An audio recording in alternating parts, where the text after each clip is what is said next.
Hello बच्चों, आज हम क्लास 10 की बुक फर्स्ट फ्लाइट का lesson 2 Nelson Mandela Long Walk to Freedom पढ़ेंगे। और सबसे पहले इस लेसन का मतलब जान ले। लॉन्ग वॉक टू फ्रीडम का मतलब है आज़ादी की लंबी यात्रा।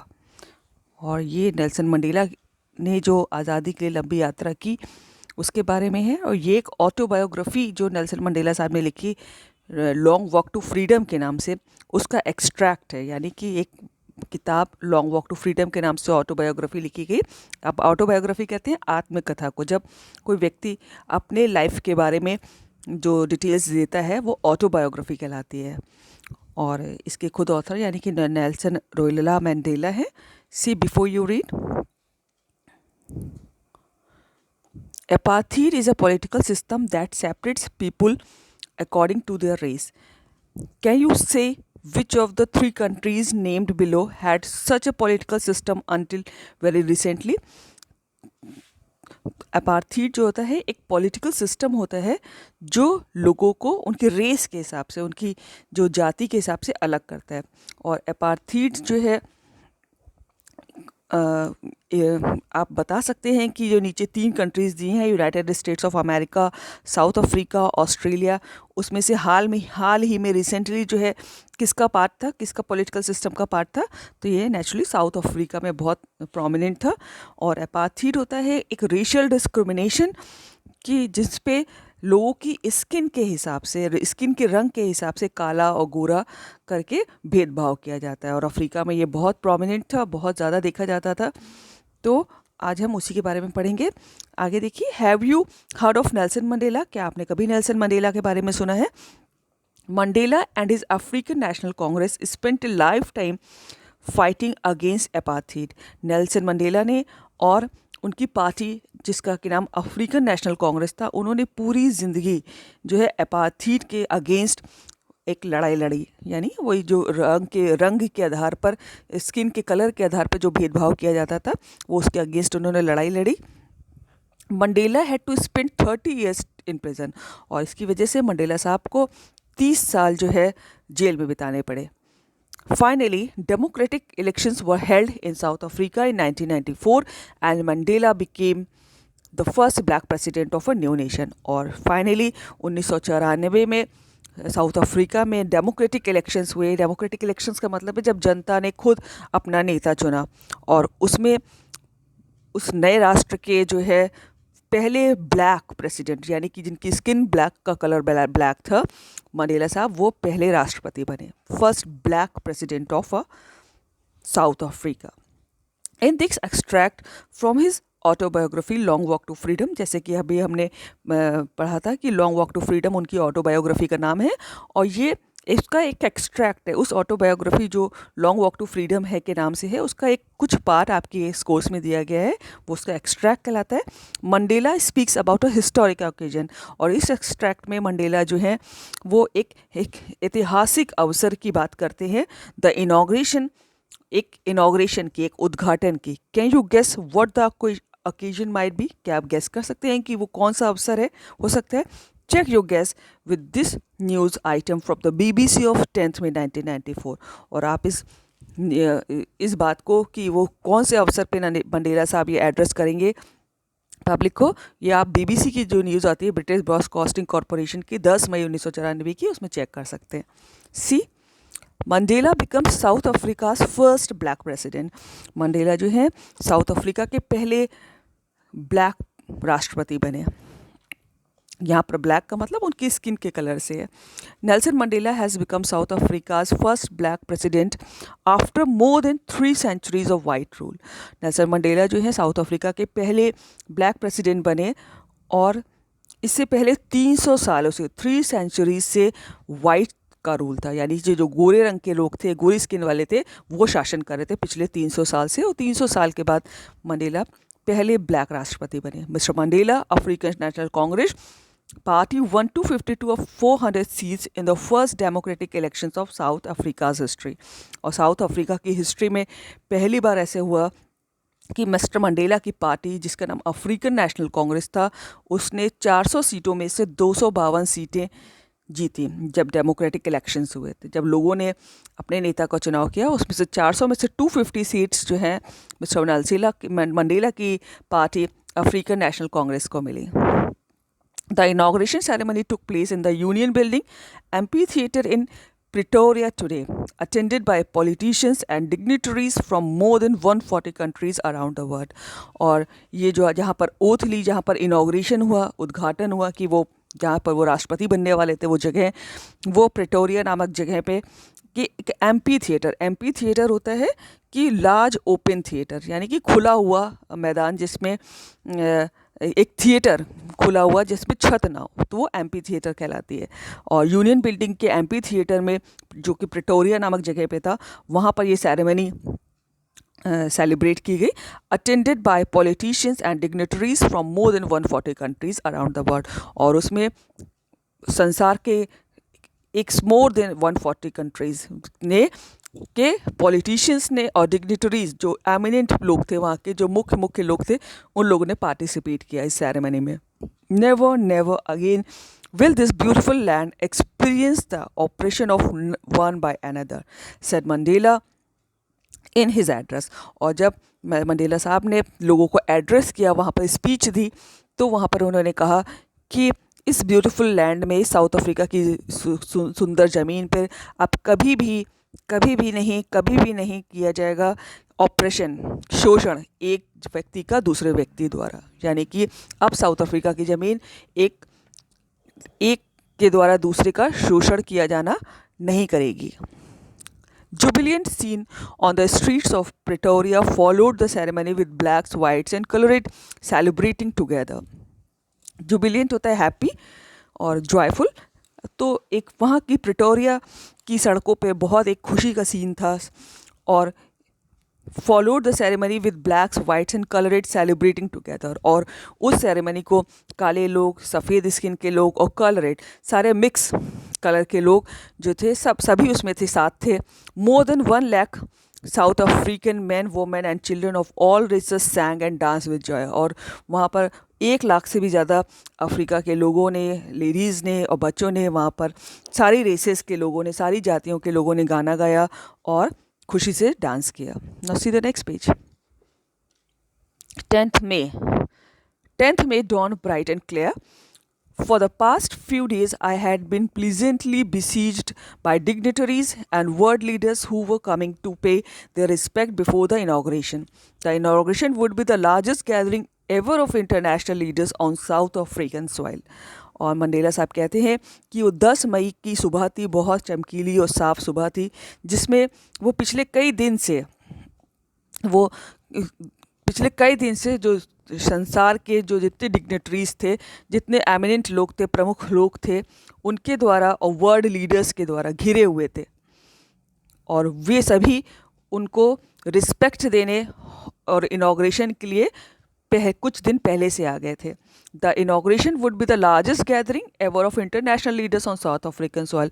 और अब ये साउथ अफ्रीकन की सॉइल पे, मिट्टी पर पहली बार इतनी बड़ी गैदरिंग जो थी हुई थी वहाँ पर। इससे पहले इतने सारे संसार के कंट्रीज़ के मुख्य लोगों की गैदरिंग साउथ अफ्रीका की मिट्टी पे कभी नहीं हुई थी। ये पहली बार था कि इतने सारे लोग जो है वहाँ पर एक साथ इकट्ठा हुए हों।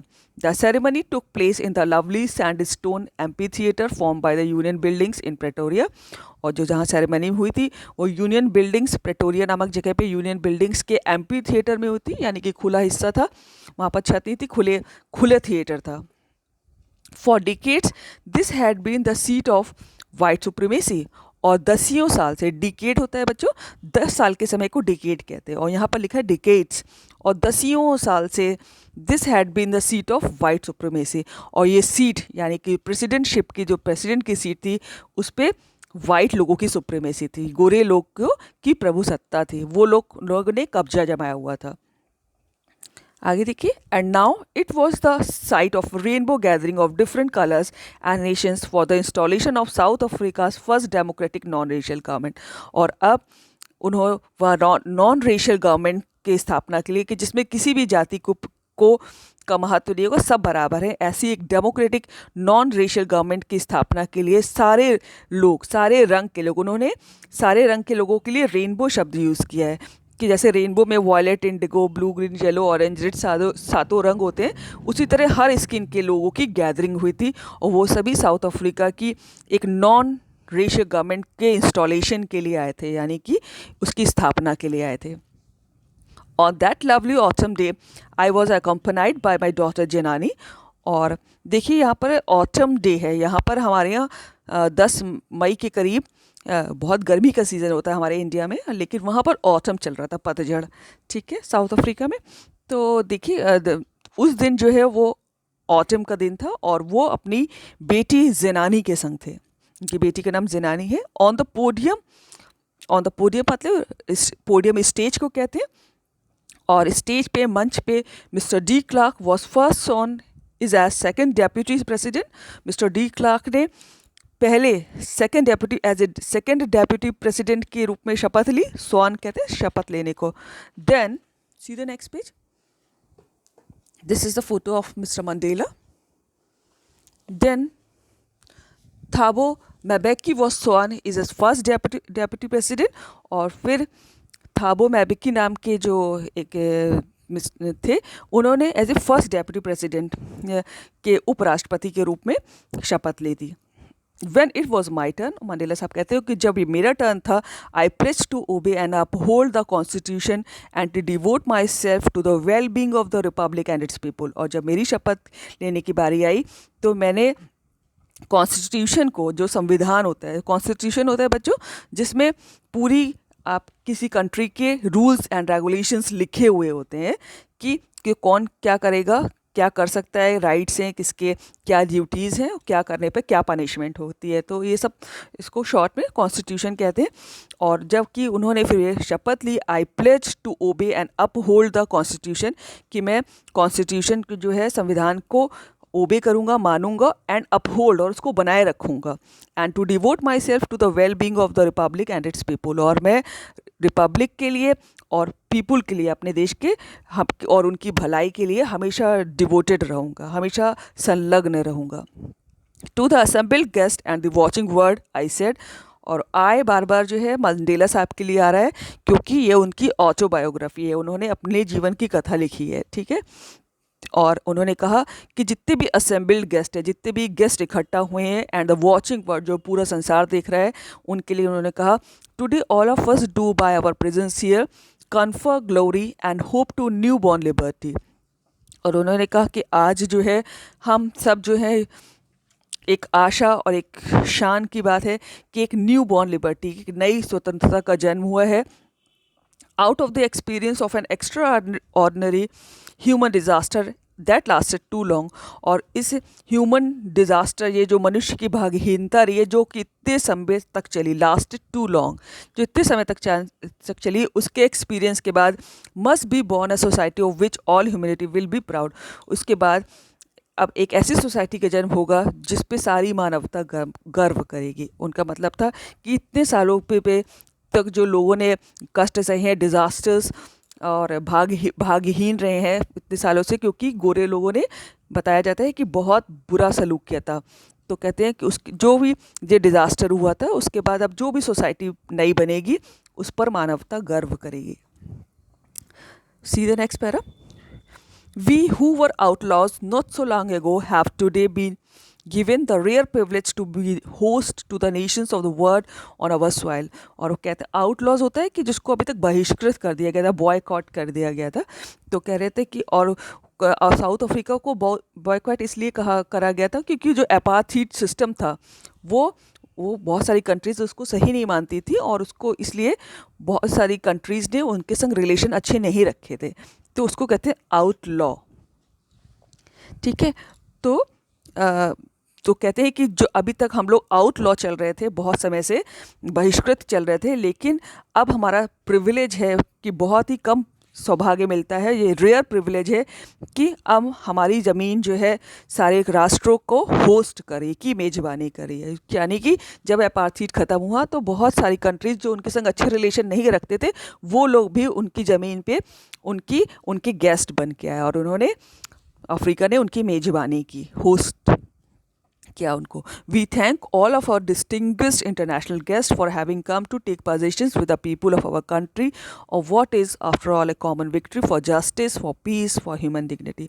और उन्होंने कहा कि जितने भी डिस्टिंग्विश्ड इंटरनेशनल गेस्ट आए हैं, मशहूर अंतर्राष्ट्रीय मेहमान आए हैं, उनको सबको थैंक यू कहा उनको आने के लिए, क्योंकि वो सभी एक ऐसी जीत का हिस्सा बनने आए थे, एक कॉमन विक्ट्री का, जो कि न्याय के लिए थी, शांति के लिए थी और ह्यूमन डिग्निटी के लिए थी, ह्यूमन रिस्पेक्ट की। हमें ह्यूमन की रिस्पेक्ट करनी चाहिए, चाहे वो किसी भी जाति रंग का हो।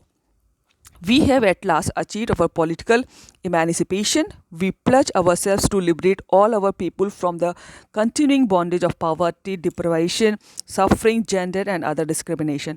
और वे कहते हैं कि फाइनली हम जो पॉलिटिकली इमेंसिपेशन होता है, देखिए यहाँ पर लिखा है फ्रीडम फ्रॉम रिस्ट्रिक्शंस की, यानी कि काले लोगों पर बहुत सारे रिस्ट्रिक्शंस लगे हुए थे कि आप पॉलिटिक्स में हिस्सा नहीं ले सकते, आप यहाँ नहीं जा सकते, आप वहाँ नहीं जा सकते। तो वो सारे जितने भी रिस्ट्रिक्शन से उस पर उन्होंने जीत प्राप्त कर ली थी। और we pledge ourselves to liberate all our people from the continuing bondage of poverty. और उन्होंने कहा कि हम कसम खाते हैं कि हम अपने सारे लोगों को, जो कि हमेशा कंटिन्यूटी से बहुत समय से गरीबी, डिप्राइवेशन कि उनको उनके अधिकारों से वंचित किया गया था, उनके कष्टों को और जेंडर और दूसरे आधार पर जो डिस्क्रिमिनेशन किया जाता है, भेदभाव किया जाता है, उन सब से लिबरेट कर देंगे, बंधन मुक्त कर देंगे। Never never and never again shall it be that this beautiful land will again experience the oppression of one by another. The sun shall never set on so glorious a human achievement. Let freedom reign. God bless Africa. और उन्होंने कहा, ये line हम लोग ने पहले भी पढ़ी थी, कि उन्होंने कहा कि साउथ इंडिया की जो साउथ अफ्रीका की जो जितनी भी ब्यूटीफुल लैंड है, वो इस टाइप के शोषण को एक्सपीरियंस दोबारा कभी भी नहीं करेगी। और सूरज जो है यहाँ पर मानवता का कभी भी अस्त नहीं होगा। लेट फ्रीडम रेन, और स्वतंत्रता को शासन करने दो। God bless Africa. और उन्होंने विश किया कि अफ्रीका के लिए कहा कि God bless Africa. Now see the next page. A few moments later, we all lifted our eyes in awe as a spectacular array of South African jets, helicopters and troops carriers rode in perfect formation over the Union buildings. और उन्होंने कहा कि थोड़े से क्षणों बाद ही हमने अपनी आंखें, ऑ होता है सरप्राइज में, और स्पेक्टिकल एरे होता है कि सजाना किसी चीज़ को। यहाँ पर देखिए लिखा है N impressive display, colourful and attractive. तो एक बहुत ही कलरफुल और अट्रैक्टिव डिस्प्ले के कारण के सरप्राइज के कारण सबने अपनी आंखें ऊपर उठाई। और साउथ अफ्रीका के जो जेट थे, हेलीकॉप्टर्स थे, वो एक परफेक्ट फॉर्मेशन में यूनियन बिल्डिंग के ऊपर उड़ रहे थे। It was not only a display of pin point precision and military force. ये सिर्फ एक मिलिट्री फोर्स का एक एक्यूरेट, एकदम प्रिसिशन होता है, एकदम एक्यूरेट सिर्फ डिस्प्ले ही नहीं था। डिस्प्ले कहते हैं शो करने को, but a demonstration of the military's loyalty to democracy. बल्कि ये जो मिलिट्री थी वहाँ की, उसकी लॉयल्टी थी, उसकी भक्ति थी अपनी डेमोक्रेसी के प्रति, प्रजातंत्र के प्रति। ये सिर्फ एक शो नहीं था कि वहाँ के जेट प्लेन्स और हेलीकॉप्टर्स जो एक परफेक्ट फॉर्मेशन में वहाँ पर शो कर रहे हैं, ये उनकी भक्ति थी अपने कंट्री के प्रति। To a new government that had been freely and fairly elected.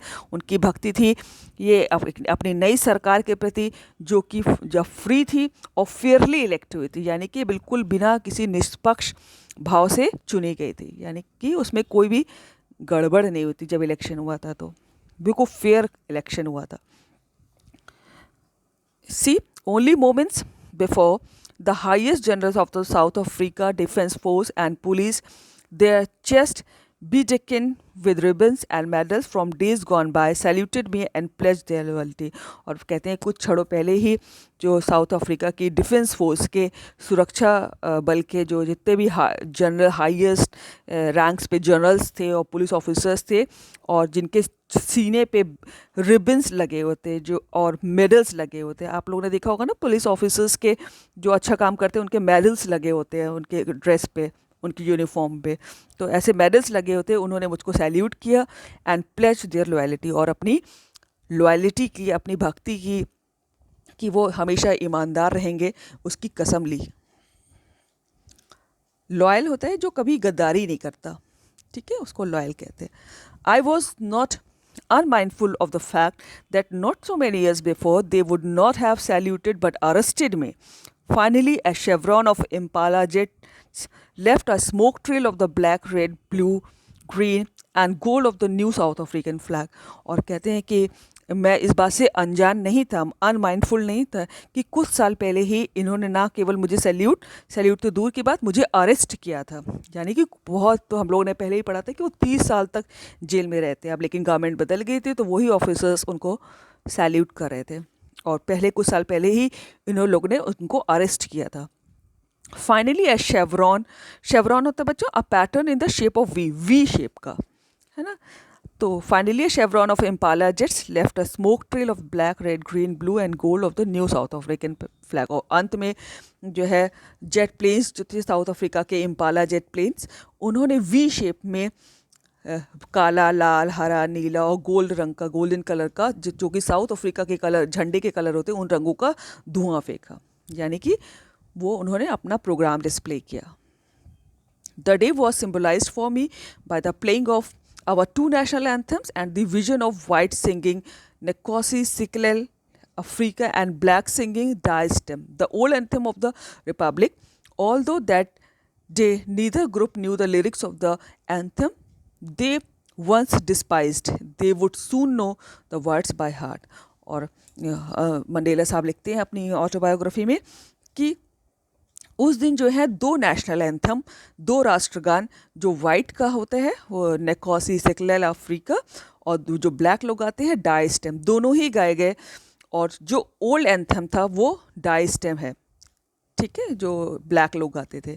All दो that day neither group new the lyrics of the anthem. और मंडेला साहब कहते हैं कि ये बात दूसरी है कि उस दिन जो है जब लोग एक दूसरे का एंथम, साथ दोनों एंथम गाए जा रहे थे, क्योंकि वाइट लोग अपना गा रहे थे, ब्लैक लोग अपना गा रहे थे, लेकिन लोग सभी लोग वहाँ पर इकट्ठा थे और लोग एक दूसरे के राष्ट्रगान के लिरिक्स नहीं जानते थे, उनके जो गाने का जो वर्ड्स होते वो एक दूसरे के नहीं जानते थे।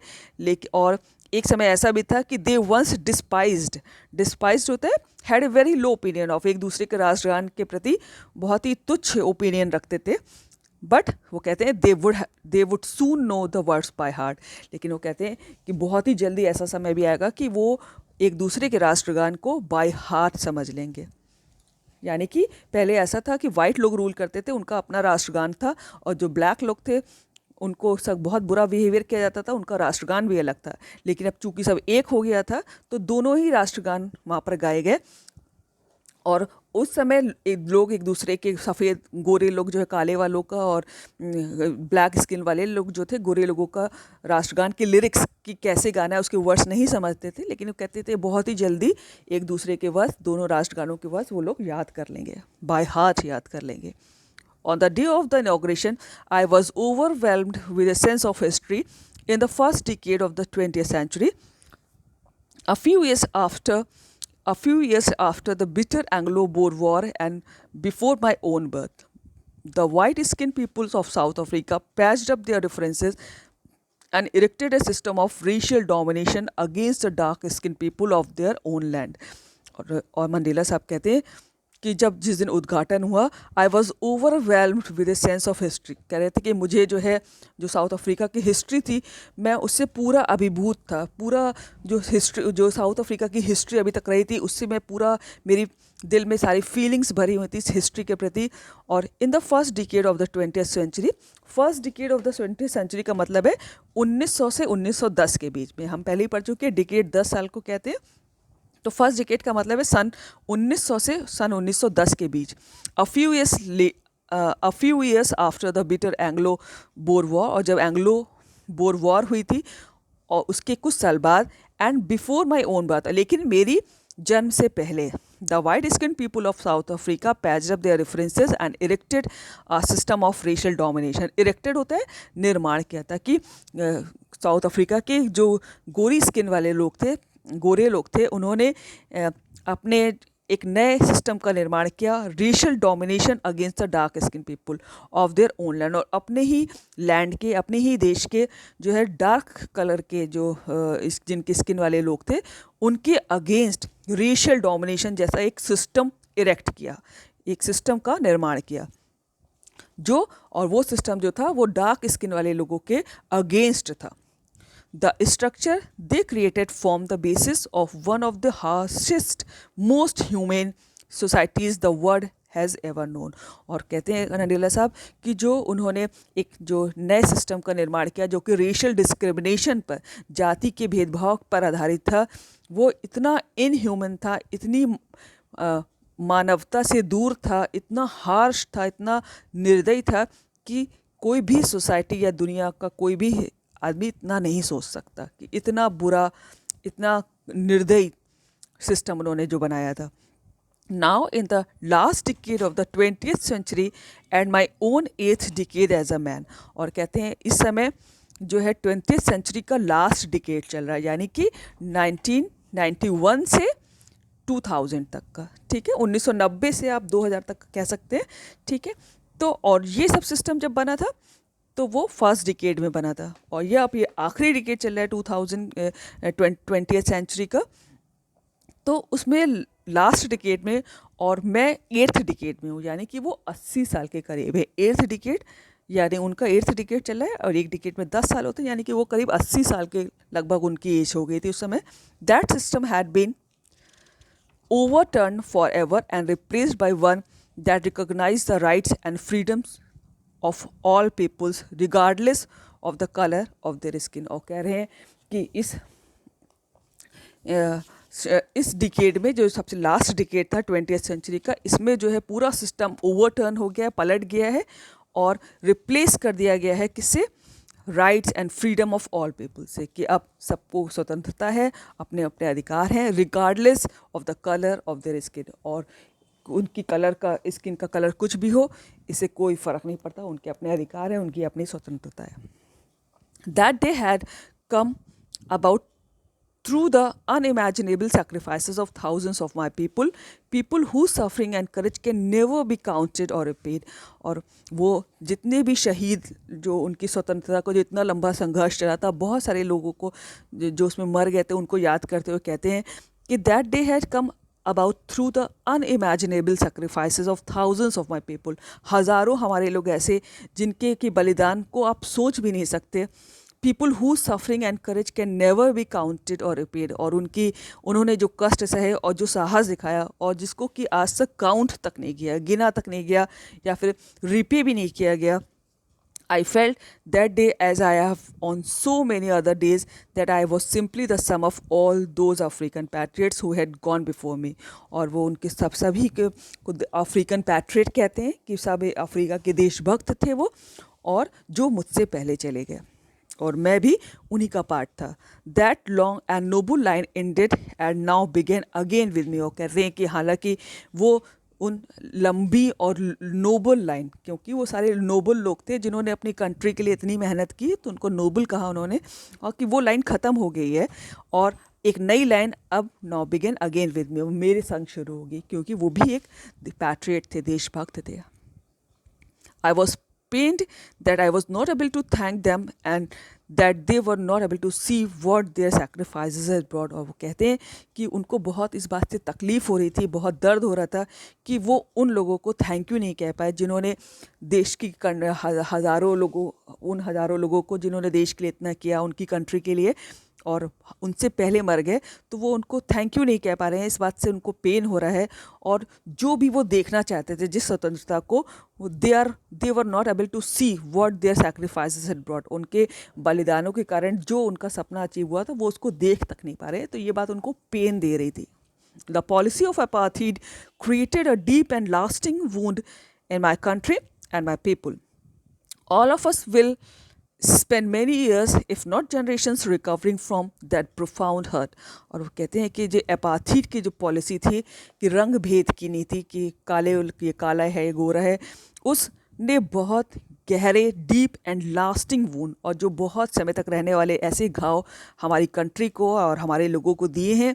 All of us will spend many years if not generations recovering from that profound hurt. profound hurt होता है बहुत डीप गहरे घाव.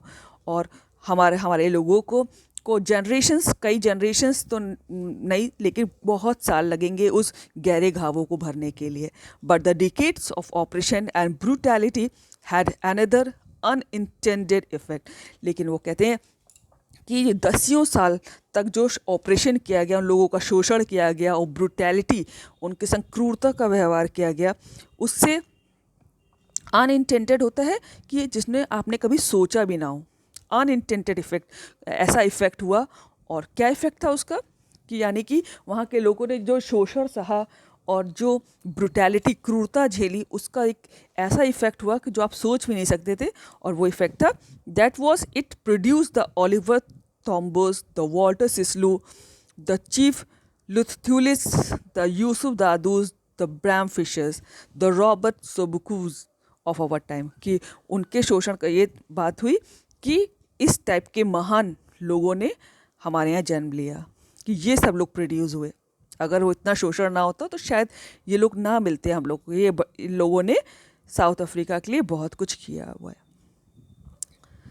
Men of such extraordinary, see the next line, extraordinary courage, wisdom and generosity that their like may never be known again. और कहते हैं कि इस एक्स्ट्रा ऑर्डनरी असाधारण साहस के, बुद्धिमानी के और जेनरोसिटी, काइंडनेस के लिए लोग जाने जाते हैं कि ऐसे लोग दैट देयर लाइक में नेवर बी नोन अगेन, कि ऐसे लोग दोबारा कभी नहीं होंगे, कि जिनमें ऐसे लोग के उनमें बहुत बुद्धिमानी भी हो, काइंडनेस भी हो, साहस भी हो.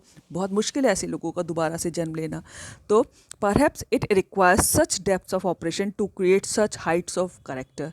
और वो कहते हैं कि इतने इतने अच्छे लोग, इस करेक्टर के लोग हमारे यहाँ पैदा हुए, शायद इसके लिए उनको लगता है कि इस लेवल का शोषण ज़रूरी है. यानी कि अगर उन लोगों ने इस लेवल की निर्दयता और शोषण ना सहा होता तो ये उनका करेक्टर उभर के ना आता. तो उनको लगता है कि शायद इस लेवल के करेक्टर को उभारने के लिए शोषण ज़रूरी है, शायद उनको ऐसा लगा, तभी आ सके वो लोग. My country is rich in the minerals and James and lie beneath it's wealth. वो कहते हैं कि हमारी कंट्री जो साउथ अफ्रीका है वो मिनरल्स में, जो खनिज होते हैं, जो रत्न होते हैं, जो हमारी ज़मीन के अंदर है, उसमें बहुत रिच है, बहुत धनी है. But I have always known that its greatest wealth is this people, finer and truer than the purest diamond. हम सभी जानते हैं कि अफ्रीका में हीरो की खदानें है ना, डायमंड्स बहुत निकलते हैं. तो लेकिन वो कहते हैं कि हमारा जो असली खजाना है वो प्योर डायमंड से भी ज़्यादा फाइन और ट्रूअर वो हमारे अपने लोग हैं. See that next para. It is from these comrades in the struggle that I learned the meaning of courage. और ये कहते हैं कि जो हमारे comrades थे, हमारे साथी थे, companion होते हैं comrades, तो कि उनसे हमने मीनिंग ऑफ करेज सीखा है कि साहस का मतलब क्या है. Time and again I have seen men and women risk and give their lives for an idea. और समय के संग और बार बार मैंने जो है लोगों और लेडीज़ को एक आइडिया के लिए रिस्क लेते और अपना पूरा जीवन देते हुए देखा है. यानी कि एक आइडिया के लिए लोगों ने ना केवल रिस्क लिया बल्कि पूरा पूरा जीवन अपना दे दिया. I have seen men stand up to attacks and torture without breaking.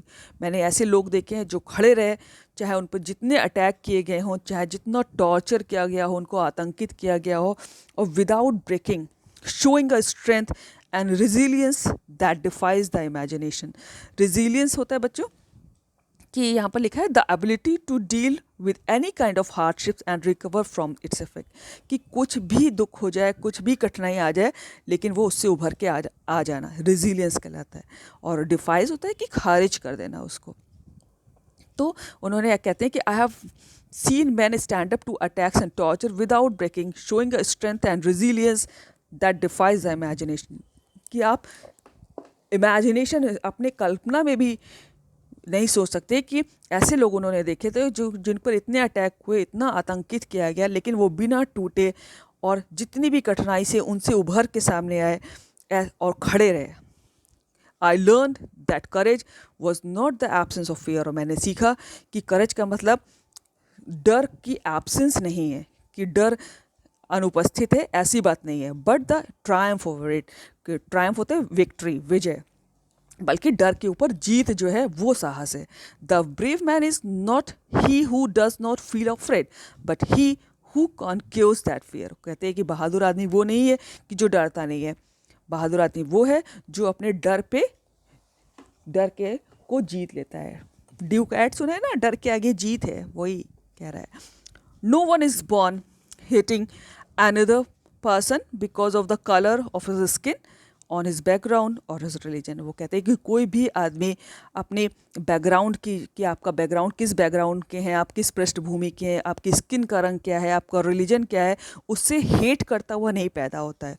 People must learn to hate, and if they can learn to hate they can be taught to love, for love comes more naturally to the human heart than its opposite. Even in the grimmest times in prison, when my comrades and I were pushed to our limits, I would see a glimmer of humanity in one of the guards, perhaps just for a second, but it was enough to reassure me and keep me going. Man's goodness is a flame that can be hidden but never extinguished. I am repeating this passage again. तो कहते हैं कि कोई भी व्यक्ति जो जन्म से स्किन को लेकर और आपकी पृष्ठभूमि, आप किस बैकग्राउंड से आते हैं, आपका धर्म क्या है, इसको लेकर नफ़रत करता हुआ नहीं पैदा होता है। People must learn to hate, लोगों को नफ़रत करना सीखना पड़ता है। And if they can learn to hate, और अगर वो नफ़रत करना सीख सकते हैं, they can be taught to love, तो वो प्यार करना भी सीख सकते हैं। क्योंकि for love comes more naturally in the human heart than it's opposite. और क्योंकि जो प्यार है वो ह्यूमन हार्ट में नेचुरली होता है। हेट करना तो सीखना पड़ता है, लेकिन प्यार जो है पहले ही से होता है, ये टेंडेंसी है। Even in the grimmest times in prison, और वो कहते हैं कि जब टफेस्ट टाइम चल रहा था, ग्रिमेस्ट होता है कि बहुत कठिन समय चल रहा था, टफेस्ट टाइम चल रहा था, and when my comrades and I were push to our limits, और जब मेरे को और मेरे साथियों को, कंपेनियंस को एक लिमिट तक पुश कर दिया गया था।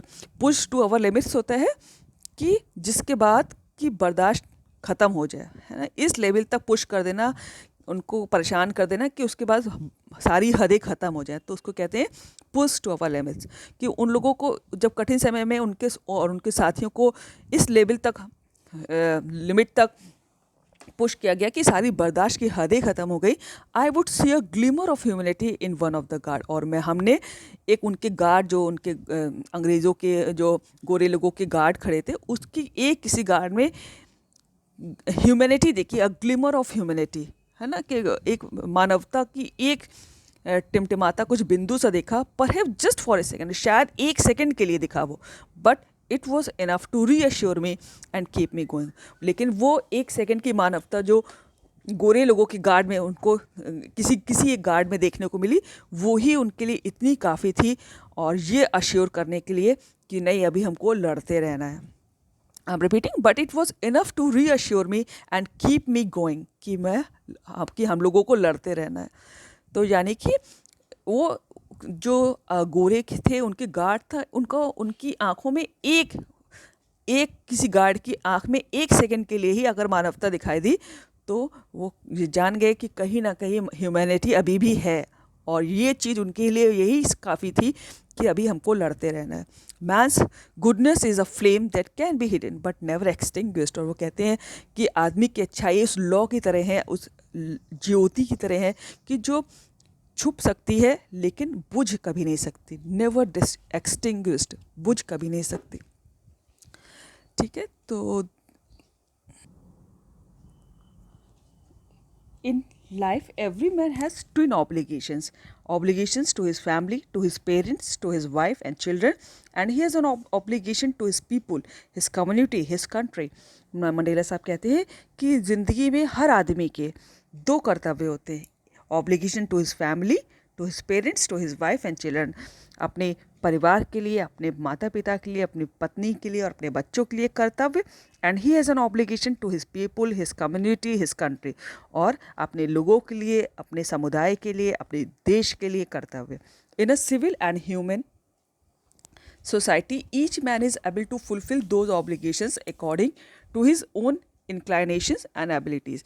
और कहते हैं एक जो सिविल सोसाइटी होती है, जो सभ्य लोगों का समाज होता है, उसमें each man is able to fulfill those obligation according to his own inclinations and abilities, कि अपने हर आदमी जो है अपने कर्तव्यों की पूर्ति अपना एबिलिटीज़ के हिसाब से, अपनी योग्यता के हिसाब से और अपने इंक्लाइनेशंस, जिसका झुकाव जिस तरफ होता है वो उस ढंग से करता है।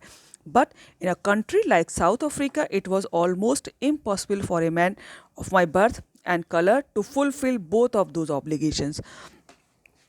कहते हैं लेकिन एक कंट्री, साउथ अफ्रीका की तरह एक कंट्री जिसमें कि it was almost impossible for a man of my birth and colour to fulfil both of those obligations, की ये दोनों ही कर्तव्य कि अपने समाज, सोसाइटी, अपनी कंट्री के प्रति और अपनी फैमिली और फैमिली के मेंबर्स के तरफ जो कर्तव्य होता है उसको साथ कर पाना इम्पॉसिबल था।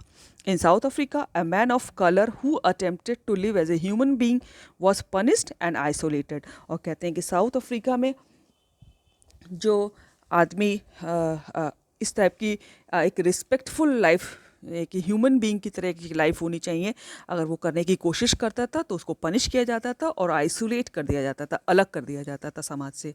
In South Africa a man of color who attempted to live as a human being was punished and isolated. In South Africa, a man who tried to fulfill his duty to his people was inevitably ripped from his family. Inevitably ripped होता है कि ज़रूरी से, unavoidable, जिसको कि आप avoid नहीं कर सकते, छोड़ नहीं सकते। और ripped कहते हैं कि उनको अलग कर देते थे।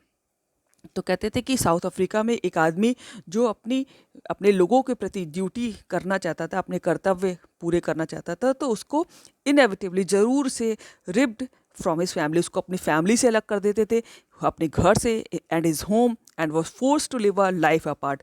और उसको फोर्स किया जाता था, मजबूर किया जाता था कि अलग ज़िंदगी जिए।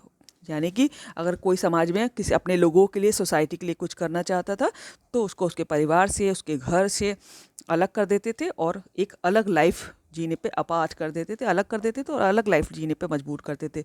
अ twilight existence of secrecy and rebellion. और फिर इसी से विद्रोह होता था, रिबिलियन पैदा होते थे, रिबेल करते थे लोग।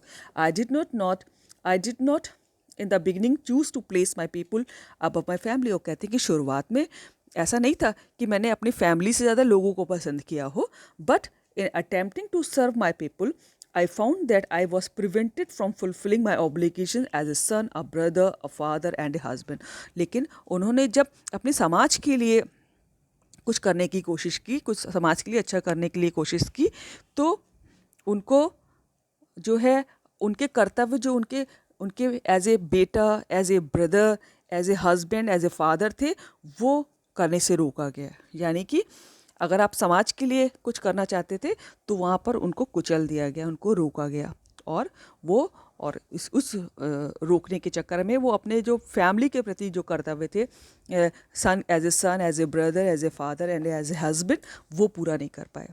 आई was not born with a hunger to be free. और वो कहते हैं कि मैं फ्री होने की, फ्रीडम की हंगर लेके, भूख लेके पैदा नहीं हुआ था। आई वॉज बॉर्न फ्री, मैं तो फ्री पैदा हुआ था, बिल्कुल स्वतंत्र, free in every way that I could know. और हर तरीके से जैसे कि मैं सोच सकता हूँ, यानी कि एक बच्चा जैसे फ्री होता है, उसको कुछ नहीं मालूम होता और बिल्कुल फ्री महसूस करता है, तो वैसे ही मैं बिल्कुल फ्री था। Free to run in the fields near my mother's hut. अपनी मदर की झोपड़ी में के पास जो फील्ड थी उसमें दौड़ता था फ्री होके। Free to swim in the clear stream, जो छोटी सी नहर थी या छोटी नदी थी उसमें फ्री होके तैरता था। That ran through my village, जो कि उसके वो नदी जो उनके गांव से बहती थी उसमें फ्री होके तैरता था। Free to roast mealies under the stars and ride the broad backs of slow moving bulls. और जो धीरे धीरे बैल चलते थे उनकी चौड़ी सी पीठ पर राइड करता था, अपने खाने को खुले आकाश के नीचे बनाता था, रोस्ट करता था, पकाता था, सब बातों के लिए फ्री था। As long as I obeyed my father and abided by the customs of my tribe, I was not troubled by the laws of men or God। कि जब तक वो कहते हैं कि मैं अपने ट्राइब के, अपनी जो जनजाति के कस्टम्स, जितनी परंपराएं थी मानता रहा और अपने फादर की बात सुनता रहा, तब तक मुझे कोई भी दिक्कत नहीं थी। I was not troubled by the laws of man or God. किसी ने भी भगवान के नाम पर या कानून के नाम पर मुझे परेशान नहीं किया। It was only when I began to learn that my boyhood freedom was an illusion. और लेकिन जब मुझे लगा, ये सब तब शुरू हुआ कि जब मुझे लगा कि जो बचपने की, बॉयहुड की जो फ्रीडम जो मैं महसूस करता था कि खेत में दौड़ रहा हूँ, बैल की पीठ पे बैठ रहा हूँ ना, तारों की रात को खुले आकाश के नीचे खाना बना रहा हूँ, तो वो सब इल्यूजन लगा। जब उनको लगा कि ये सब तो भ्रम था, ये फ्रीडम नहीं थी। When I discovered as a young man that my freedom had already been taken from me, और जब वो बड़े हुए यंग मैन बने तो उनको लगा, तब उनको डिस्कवर किया, उनको पता लगा कि उनकी फ्रीडम जो थी तो उनके पास थी ही नहीं, वो तो ऑलरेडी पहले ही ले ली जा चुकी थी उनसे। Then I began to hunger for it, और तब मुझे फ्रीडम के लिए हंगर शुरू हुई मेरे अंदर। तब मैंने रियली जो वास्तव में एक फ्रीडम होनी चाहिए, उस फ्रीडम की हंगर उनमें शुरू हुई, भूख शुरू हुई। At first as a student I wanted freedom only for myself, the transitory freedom होता है कि टेम्परेरी फ्रीडम, कुछ समय के लिए, of being able to stay out at night, read what I pleased and go where I chose, और कहते हैं कि जब मैं स्टूडेंट था तो तब मेरे लिए फ्रीडम का मतलब था कि आई wanted freedom only for my self, अपने लिए फ्रीडम चाहता था। द ट्रांजिटरी फ्रीडम, कुछ समय के लिए freedom of being able to stay out at night, कि मैं रात को अकेला बाहर रह सकूँ। रीड वॉट आई प्लीज्ड, वो जो कुछ मुझे अच्छा लगे मैं वो पढ़ सकूँ। And go where I choose, और जहाँ मुझे अच्छा लगे वहाँ मैं जा सकूँ। मेरे लिए स्वतंत्रता का यही मतलब था। लेटर, लेकिन बाद में, लेटर होता है बाद में, as a young man in Johannesburg, और जब मैं as a young man, Johannesburg एक शहर का नाम है, मैं जोहानसबर्ग में था, आई yearned for the basic and honorable freedoms of achieving my potential, of earning my keep, of marrying and having a family, the freedom not to be obstructed in a lawful life। और कहते हैं कि जब मैं Johannesburg में था तब मेरी तड़प थी, yearned होता है तड़प थी, मेरी इच्छा थी कि for the basic and honourable freedom of achieving my potential, कि मेरे अंदर जो भी पोटेंशियल है, जो भी योग्यता है, मैं उसके हिसाब से पा सकूं, जो यानी जितनी योग्यता है कि उस लेवल का काम मुझे मिल सके, ये फ्रीडम होनी चाहिए थी। अर्निंग ऑफ माई कीप, मैं जो भी कमाऊँ वो मैं अपने पास रख सकूँ। Of marrying and having a family, अपने मन से शादी कर सकूँ जिससे चाहूँ और एक परिवार बना सकूँ। The freedom not to be obstructed in a lawful life. तो इस टाइप की फ्रीडम, जब वो जोहानसबर्ग में थे तो उस टाइप की फ्रीडम चाहते थे। But then I slowly saw that not only was I not free, but my brothers and sisters were not free। और धीरे धीरे उन्होंने रियलाइज़ किया, उन्होंने देखा कि सिर्फ वो ही नहीं कि उनकी फ्रीडम काटेल कर दी गई हो, कम कर दी गई हो, उनके ब्रदर्स, उनके सिस्टर, यानी कि उनके जैसे बहुत सारे लोग की स्वतंत्रता को कर्टेल किया गया हुआ था, ख़त्म कर दिया गया था, या तो ना के बराबर दी गई थी। I saw that it was not just my freedom that was curtailed, but the freedom of everyone who looked like I did। और कि सिर्फ मेरी ही स्वतंत्रता कर्टेल नहीं की गई थी, freedom of everyone who looked like I did, जो मेरी तरह करना चाहते थे उन सब की स्वतंत्रता को रिड्यूस कर दिया गया था, कर्टेल कर दिया गया था। यानी कि गोरे लोगों ने इतने लोगों को अधिकार नहीं दिया था कि आप अपनी कमाई अपने पास रख सके, किसी से भी शादी कर ले, या फिर आप में जितनी क्षमता है उस हिसाब की, उस क्षमता के लेवल की जॉब आपको मिल सके, ये सब नहीं कर सकते थे आप। Then that is when I join the African National Congress. और कहते ये वो समय था जब मैंने महसूस किया कि हम लोगों की, ना ही कि सिर्फ मेरी बल्कि मेरे जैसे कई और लोगों की फ्रीडम को कर्टेल किया गया है, कम किया गया है। तब उन्होंने अफ्रीकन नेशनल कांग्रेस जो पार्टी थी उसको ज्वाइन किया। And that is when the hunger for my own freedom became the greater hunger for the freedom, next page, of my people. और वो कहते हैं कि and then I'm repeating this line again, and that is when the hunger for my own freedom became the greater hunger for the freedom of my people। तब हमारे लोगों की स्वतंत्रता से की जो, और मेरी स्वतंत्रता की भूख जो थी बहुत बड़ी हो गई थी। It was this desire for the freedom of my people to live their lives with dignity and self-respect and animated my life. और हमारे ये इच्छा, ये डिज़ायर कि freedom of my people to live there, कि वो अपनी लाइफ, लोग स्वतंत्र रह सके और अपनी लाइफ को डिग्निटी के संग, अपनी इज्जत के संग और सेल्फ रिस्पेक्ट, आत्म सम्मान के संग जी सके, दैट एनिमेटेड माई लाइफ। उन्होंने मेरी लाइफ में जोश भर दिया कि उनके जैसे सारे लोग जो हैं डिग्निटी के संग और सेल्फ रिस्पेक्ट के संग अपनी लाइफ जी सके, इस बात ने उनके अंदर जोश भर दिया। एनिमेटेड माई लाइफ मतलब जोश भर दिया मेरी लाइफ में। That transformed a frightened young man into a bold one. और यही वो जोश था जिसने ट्रांसफॉर्म कर दिया, चेंज कर दिया एक फ्राइटेंड, एक डरपोक से यंग मैन को एक बोल्ड वन में। यानी कि यही वो जोश था जिसकी वजह से एक जो डरपोक आदमी था वो बोल्ड बन गया, साहसी बन गया। That drove a law abiding attorney to become a criminal. और जिसने शासन की नज़रों में एक लॉ अबाइडिंग आदमी को, जो कानून को पूरी तरह से मानता था, एक क्रिमिनल में चेंज कर दिया, है ना, क्योंकि वो सोसाइटी को सर्व कर रहे थे और जो कि उस समय के अंग्रेज़ों के रूल के हिसाब से, अंगोरों के रूल के हिसाब से एक क्राइम था। एक क्रिमिनल में चेंज कर दिया। That turned a family loving husband into a man without a home. और एक परिवार को प्यार करने वाले एक पति के जो पति था उसको एक विदाउट होम वाला आदमी बना दिया, कि उसका घर परिवार छीन लिया।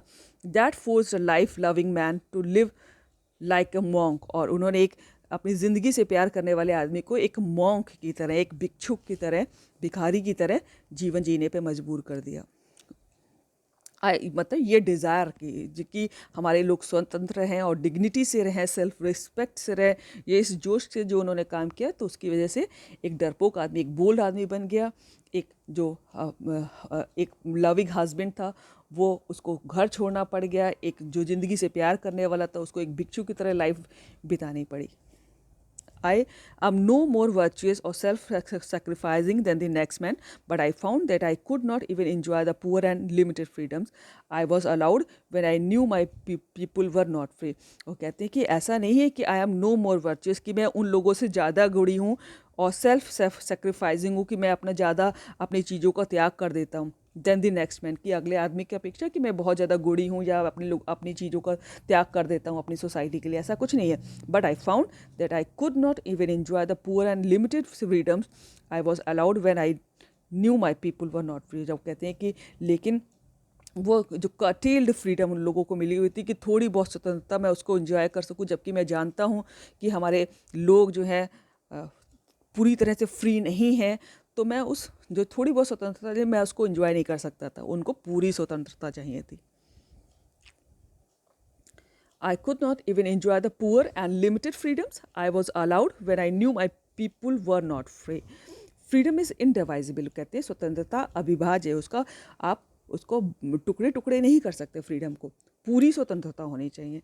The chains on any one of my people were the chains on all of them. अगर हमारे किसी एक आदमी के ऊपर भी बेड़ियाँ हैं, चेन है, तो वो हमारे सब लोगों पर बेड़ियों के समान है।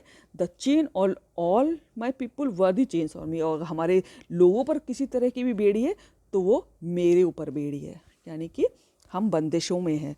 आई knew that the oppressor must be liberated just as surely as the oppressed. और कहते हैं कि मैं जानता हूँ कि जो ऑप्रेसर होता है, जो दूसरे को शोषण करता है, यानी कि गोरे लोग हैं, उनको भी बंधन मुक्त होने की ज़रूरत है। जैसे कि एक ऑप्रेस्ड को, जैसे कि एक शोषित जिसका शोषण किया जा रहा है वो स्वतंत्र होना चाहता है, वैसे जो ऑप्रेसर होता है, जो शोषण करता है, उसको भी मुक्त होना है। और किस चीज़ से मुक्त होना है? A man who takes away another's man's freedom is a prisoner of hatred. क्योंकि जो अगर किसी की स्वतंत्रता को छीन रहा है कोई आदमी, तो वो भी कहीं ना कहीं एक घृणा से भरा हुआ है, और वो घृणा की और उस घृणा से जो भरा हुआ उसको हटाना है, उससे लिबरेट करना है, उसको बंधन मुक्त करना है, यानी कि उसमें घृणा कम करने की, तभी वो शोषित व्यक्ति को छोड़ेगा ना। He is locked behind the bars of prejudice and narrow mindness. और वो जो शोषण करता है किसी आदमी की, दूसरी की स्वतंत्रता छीनता है, वो जो है एक प्रिजुडिस माइंड लिए हुए, बहुत ही पूर्वाग्रहों, प्रिजुडिस होता है कि किसी के बारे में बहुत छोटी सोच रखना, पहले से आप किसी को सोच ले कि ये तो ऐसा है, ये तो सही नहीं है ना, तो बुरी के इस टाइप के लोग तो बुरे होते हैं, तो उसको प्रिजुडिस कहते हैं, कि अगर पहले से सोच बना लेना और बुरी सोच बनाना किसी चीज़ के लिए। तो तो कहते हैं कि इस टाइप के लोग जो हैं पूर्वाग्रहों से और नैरो माइंडेड की बहुत ही संकीर्ण सोच होती है, छोटी सोच से कि से जकड़े होते हैं वो लोग। तो उनसे उनको लिबरेट करना है, उनको बंधन मुक्त करना है। I am not truly free if I am taking away someone else's freedom. कहते हैं कि अगर मैं किसी दूसरे की स्वतंत्रता छीन रहा हूँ तो कहीं ना कहीं मैं भी जकड़ा हुआ, मैं पूरी तरह स्वतंत्र नहीं हूँ। और वो किन बातों से जकड़े हैं? घृणा से, नफरत से, प्रेजुडिसेस से, नैरो माइंडेडनेस से। Just as surely as I am not free when my freedom is taken from me. जैसे कि अगर कोई मेरी स्वतंत्रता ले लेता है तो हम फ्री नहीं हैं, तो वैसे ही जो शोषण कर रहा होता है, जो आपकी स्वतंत्रता छीनता है, वो भी कहीं ना किसी जेल में जकड़ा हुआ है। और को काहे की जेल है? घृणा, नफरत, प्रेजुडिसेस की। The oppressed and the oppressor alike are robbed of their humanity. और जिस तरह एक शोषण जिसका हो रहा होता है वो लूटा हुआ होता है ह्यूमनिटी के, कि कोई नहीं बचता, उसका सब कुछ छीन लेते हैं, वैसे ही जो ऑप्रेस्ड, जो ऑप्रेसर होता है, जो जो शोषण करता है, वो भी कहीं ना कहीं ह्यूमनिटीज़ की उसमें लैक होता है, ह्यूमनिटी उसमें पूरी तरह नहीं होती, यानी कि और तभी वो दूसरे का शोषण करता है। क्या कहीं ना कहीं बुरे विचार उसको घेरे होते हैं और तभी जो है वो दूसरे को परेशान करता है। तो ये मंडेला साहब का कहना था। So this is quite inspirational, and I've already uploaded question answers of all the lessons of the book, and I have given all the explanations of this book in this same channel. Work hard, all the best.